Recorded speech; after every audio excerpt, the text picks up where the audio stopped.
my wife, the lovely Princess, and I have a lot of road trips. And no matter where we go, we always see the same things. Now, we may not say it to each other, but we see it. And one of the things we end up seeing is alpacas and llamas. Every place we go, alpacas and llamas.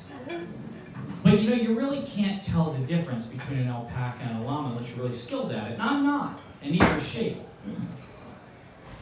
And what I found out about alpacas and llamas is much like my Sicilian and Italian relatives, one has a shorter, furrier face with smaller ears, and the other is the opposite. It's a longer face with less fur on it. So, no matter what happens, as we're driving these places, as we're going by these fields at 60 miles an hour, I'd say, check out the llamas. And she'd say, they're alpacas. And I'd say, no, they're llamas. And she'd say, they're alpacas.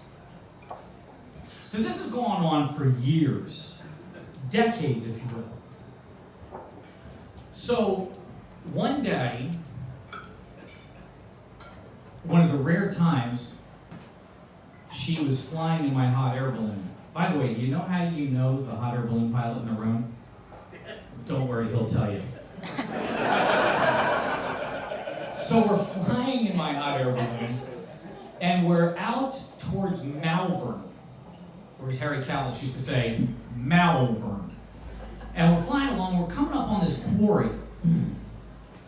And this quarry is a very unusual quarry, by the way, because it has a conglomerate of different types of rocks. Thank you, I'll be here all week. Try to get a 5th grade wages of generously. Now, as we're flying in, there's a pasture, a paddock, if you will, that goes right up to the edge of this quarry. And down there, 1,800 feet, are llamas. So I say to her as we're coming up on it, hey, look at the llamas.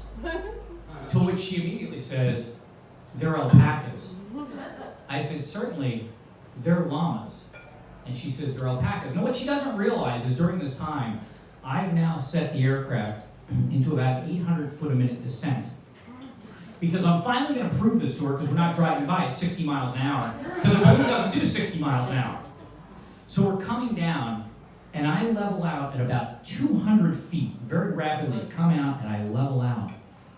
And the farmer is out there, and I say, nice llamas. And he says, they're alpacas.